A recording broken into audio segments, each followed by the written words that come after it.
Hey guys, in today's episode we check out all that we know about the next Clash Royale update, themed seasons, a brand new card, and a new arena. All that and more in today's episode of Clash World.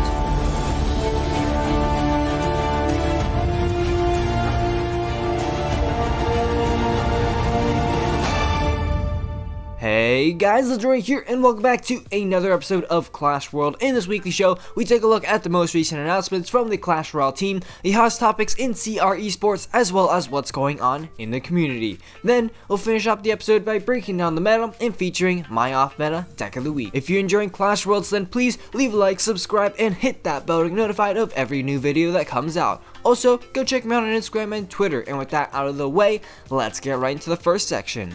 New in the arena. New in the arena is where we find out about what the Supercell team has been up to this past week. And oh boy, do we have a juicy news section today. As you can see on the Reddit, the dev team has finally posted what they've been up to for the next Clash Royale update. Let's take a look. We've been working our way through the next update, and it's shaping up to be one of our favorites. And wow, that is actually just saying a lot right off the bat. Here's just a few things that we are working on. A new card. Oh, that's pretty cool. Now again, let's take a look at what we know. On Twitter, Clash Royale tweeted out this. Like Ram Rider, this new legendary character will be bringing a unique mechanic to Clash Royale. So, first things first, we obviously know that it's going to be a legendary card. But wait, there's more. Let's look at an image that they've attached. It looks like some sort of anchor. Now, remember way back when Clash Royale said this in a community post in February? We were playing around with a pull/hook type character back in late 2017. This troop also had a trap that you may have seen. However, in the end, this troop became the hunter, and we dropped the hook and trap mechanics from him.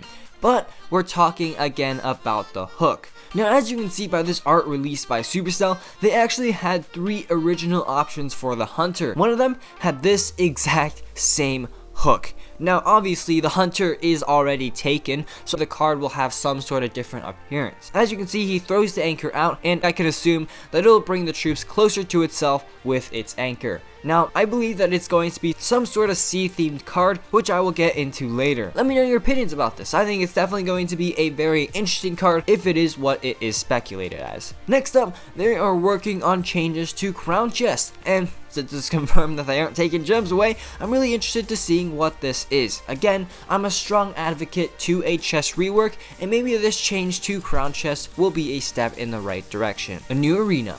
Okay. Here's what I think relates to the new card. The new card, in my opinion, is probably going to be something sea or water related, given by the anchor shown in the teased image. So here's what I think. The new arena will be some kind of ocean or boat themed arena. And finally, they end off the post with this. Prepare for Clash Royale Season 1. I mean, wow. So let's think. One, Clash Royale already has seasons. Well, the latter, obviously. So this is either going to be a completely new thing or an extension onto ladder seasons. And trust me, there's a lot that the dev team can do with ladder seasons. Now, why do I think that this is the case? Well, let's go ahead and go again way back into another post from the Clash Royale team in February, where they said this. This week, we've been thinking and talking about the following: the length of a season, how they should be themed, and how much story Clash Royale can hold. Think about it. As early as February, they've already said that they were talking about making seasons themed. And now, with the Trophy Road, where they can, customize rewards and cards along the way, they're clearly setting up to make seasons themed. Now, that being said, I'm not too sure how else they can make a season themed. I'm sure maybe they can include some sort of battle pass. So no matter what ends up happening, I'm super excited to see how the Clash team will take these seasons. And think about it.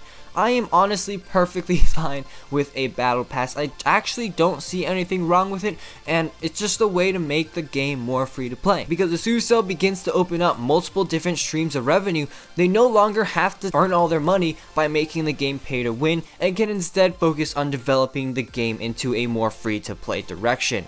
And that's going to do it for New in the Arena. It's time to check out the eSports update. The eSports Update is a segment where we take a look at the new and rising pro players as well as recent eSports competitions. This week's CRL was especially interesting with many movements on the leaderboards. Taking a quick look, you can see Pain Gaming actually takes a somewhat decisive lead, being the only team with 4 wins so far. However, not far behind is Complexity with another super duper stacked roster. Immortals aren't doing as well as they would like, but they are still in that top 4 spot.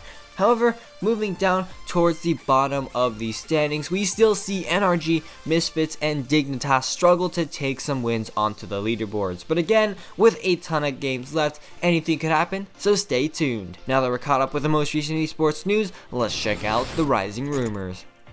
This week, we've got some interesting ideas popping up in the community. First, we have a very good suggestion on the Reddit by Luis Apolli. Add some special rewards for these milestones. For example, a special emote for playing Clash Royale for 3 years, or a legendary chest after 1,000 wins, and so on.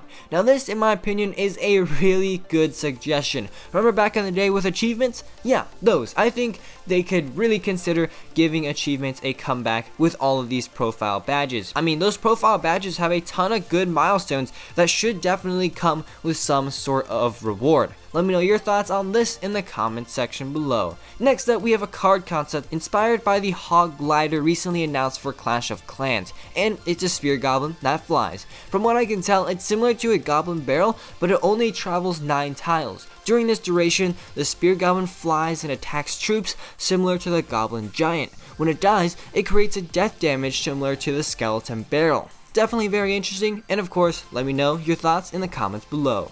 Now that we've covered the trending topics in the community, let's go ahead and break down the meta. This week's meta hasn't changed all that much from last week, so I'll try and keep it as short as possible. For the most part, the meta is dominated by 2 main archetypes, control decks and royal giant decks. I'll flash a few good ones up here, and they have high use and high win rates, so are super solid to run. Aside from that, we have goblin giant Sparky, hog earthquake, and balloon cycle. So that's the current meta for you guys. Now let's check out the off meta deck of the week. That's right, in each Clash Royale episode, we're going to be featuring one off-meta deck that works in the current meta. This week's deck was submitted by Fisher Clements, and it's a super legendary heavy miner control deck. This deck is a sort of hybrid between miner control and bridge spam, and it allows for some super fast yet threatening pressure throughout the match. So, like a bridge spam deck, you can start off the match with something small such as a miner on the tower or a bandit at the bridge, but other than that, you want to play more control, focusing on defending small pushes and unloading in the opposite lane if your opponent makes a commitment in the back. Overall, it's a relatively fun deck to play, so let's go ahead and get right into a battle. Alrighty, so hopping into this match, we're going to be against a Korean player right here, so good luck to this guy. And starting off this match, we're going to obviously, just like I said earlier, start off with a bandit at the bridge, see what he's going to use to go ahead and respond to it, and looks like we're actually going to force out a miner out of him, so really interesting. He definitely did not have a good starting hand, but anyways, here we're going to go ahead and send in a miner of our own, try and get some chip damage on that tower, and looks like he's going to play some minions. So miner and minions, not quite sure exactly what he's using at the current moment, but yeah, let's go ahead and go with that E-Wiz in the back. He's got an Inferno Dragon as well, so maybe it's like Miner Mega Knight control probably. So anyways, let's go ahead and start off here with a Lumberjack in the back right there. Just obviously cycling like, oh wow, he's Barbarians. Okay, so let's go ahead and go with a Giant Snowball right there. That'll go ahead and slow those Barbarians down, and also cycle a log real quick. That'll get us back to a Miner, but looks like we're just gonna have to focus on defending that Inferno Dragon first. So let's go ahead and get the Ice Wiz. Okay, never mind. We're gonna be against a Lava Hound, so I didn't read the matchup very well. But obviously, because he, just committed 7 elixir, we're going to go all into the right. We got the miner and the bandit. It's going to force out another defensive miner, which is definitely really good, because obviously he can't use the miner on offense. And we can go ahead and shove a lumberjack at the bridge as well. Looks like he's going to use some minions right there, but the lumberjack will connect onto the tower. And yeah, there we go, taking the tower down to 10-30. Now, unfortunately, on the other side, the defensive side of the arena, we are kind of struggling because this deck is somewhat lacking in air defense. So, we're gonna have to make the best of our situation and always save the Ice Wizard and E-Wiz for these giant air pushes. So, here, Snowball at the last moment will stop hits from that balloon right there, but still I mean, it's not the worst position right here because obviously this deck doesn't have too much ground troops to distract our offensive pushes. So anyways here, going to double extra time, he used his barbarians, which is one of his two ground counters. I believe his only 2 ground troops are actually barbarians and miners. So once those 2 are out of hand, we can just absolutely unload, and he will have no way to efficiently take care of our pushes. So let's just go ahead and go with a lumberjack in the back. Miner and barbarians are out of cycle, so he shouldn't have any ground defense at all. So let's go with a giant snowball right there. Tower's gonna be going down,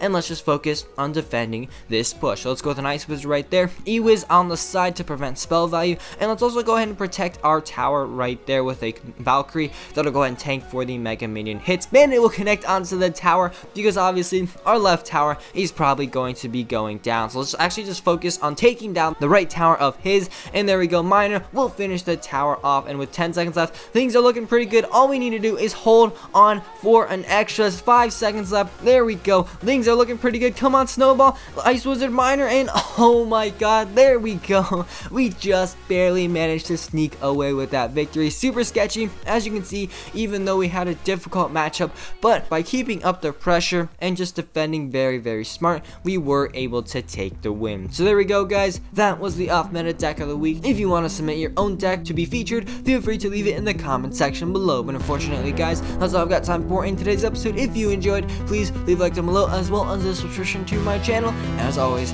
this is Legendaray, and I'm signing off. See you guys next time.